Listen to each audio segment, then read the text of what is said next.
अकेले मद्रास प्रेसिडेंसी में लाखों लोगों ने अभिनय किया। जब तक यह समाप्त हो गया तब तक इस एकल जलवायु घटना ने भारत भर में लगभग 2 करोड़ लोगों के जीवन का दावा किया। मूल कारण एक प्राकृतिक महासागर चक्र का एक चरम संस्करण था। एक सुपर एल नीनो और मौसम केंद्रों ने पुष्टि की कि यह वही घटना फिर से 2026 तक बना रही है। एल नीनो एक प्राकृतिक चक्र है जिसने हजारों वर्षों तक दोहराया है। हमें यह पूछना होगा कि 2026 में इसकी वापसी आज वैज्ञानिकों द्वारा इस तरह की विशिष्ट अलार्म से मिल रही है।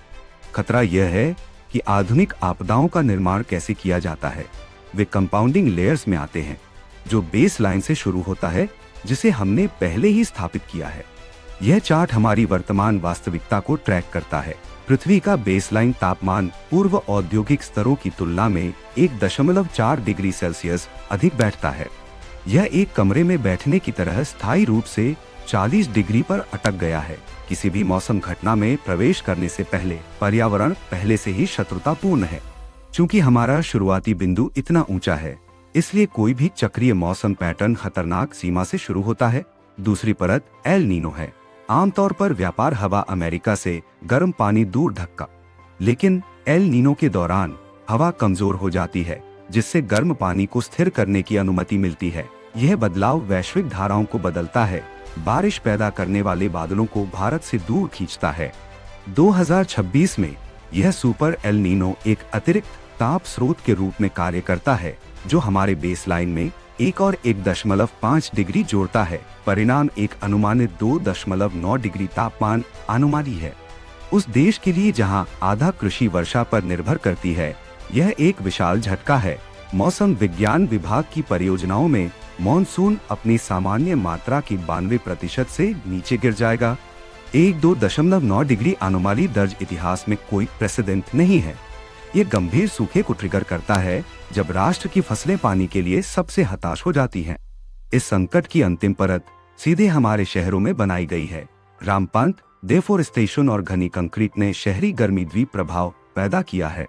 जबकि दिन के तापमान को हेडलाइन मिलती है, वास्तविक खतरा रात में शीतलन की कमी है। कंक्रीट हर दिन सौर विकिरण को अवशोषित करता है और इसे रात भर सड़कों में वापस उड़ा देता है। यह उन घंटों के मानव शरीर को रोकता है जिन्हें ठंडा करने की आवश्यकता होती है, जो गर्मी स्ट्रोक के जोखिम को काफी बढ़ाते हैं। एयर कंडीशनर व्यक्तिगत राहत प्रदान करते हैं, लेकिन वे समस्या में भी योगदान करते हैं। वे सीधे सड़कों में गर्म निकास पंप करके इंटीरियर को ठंडा करते हैं, आगे बाहरी वातावरण को गर्म करते हैं। आधुनिक शहरी डिजाइन के माध्यम से हमने अपने शहरों को थर्मल ट्रैप में प्रभावी ढंग से बदल दिया है, वैश्विक ताप चक्र को स्थानीय संकटों में बढ़ा दिया है। इन स्तरित आपदाओं में जमीन पर तत्काल परिणाम होते हैं। जैसा कि मॉनसून विफल रहता है, बेंगलुरु और दिल्ली जैसे प्रमुख महानगरीय क्षेत्र गंभीर पानी की कमी का सामना करते हैं। बोझ 38 करोड़ अनौपचारिक श्रमिकों पर बहुत अधिक गिरता है, जिनकी एयर कंडीशनिंग तक पहुंच नहीं है। चरम ताप तरंगों के माध्यम से काम करने से उनकी दैनिक आय में नाटकीय गिरावट आती है और अपने जीवन को जोखिम में डाल देती है, क्योंकि गर्मी को शायद ही कभी मृत्यु के प्राथमिक कारण के रूप में सूचीबद्ध किया जाता है। आधिकारिक संख्याओं को दबा दिया जाता है। स्वतंत्र विश्लेषण का अनुमान है कि हर गर्मियों में लगभग 1 लाख लोग गर्मी से संबंधित कारणों से मर जाते हैं। अत्यधिक गर्मी और असफल मानसून की यह अभिसरण देश के सबसे कमजोर नागरिकों के लिए आर्थिक और मानवीय पतन का प्रतिनिधित्व करता है। इस आपदा को तत्काल हस्तक्षेप की आवश्यकता होती है।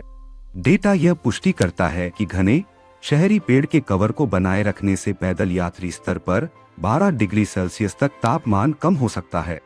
फिर भी हम शहरी विस्तार के लिए परिपक्व जंगलों और मैंग्रोवों को साफ करना जारी रखते हैं, जो बढ़ती गर्मी के खिलाफ हमारी सबसे प्रभावी प्राकृतिक रक्षा को हटा देता है। हम भी शांत छत नीतियों के माध्यम से हमारे बुनियादी ढांचे को अनुकूलित कर सकते हैं। छत के लिए सरल प्रतिबिंबित कोटिंग लागू करना निष्क्रिय रूप से इंडोर तापमान को कम करता है और बिजली की मांग को कम करता है। दीर्घकालिक अस्तित्व जलवायु प्रतिक्रिया पाश को तोड़ने पर निर्भर करता है। इसके लिए हमारे पावर ग्रिड को कोयला से दूर ले जाने और स्थानीय आवासीय सौर ऊर्जा को तेज करने की आवश्यकता है। यदि हम कार्य नहीं करते हैं तो 2026 की स्थिति स्थायी स्थिरता बन जाएगी। आज पैदा हुए बच्चे एक दुनिया में विकसित होंगे जहां 45 डिग्री बेसलाइन एकमात्र वास्तविकता है जिसे उन्होंने कभी भी जाना है।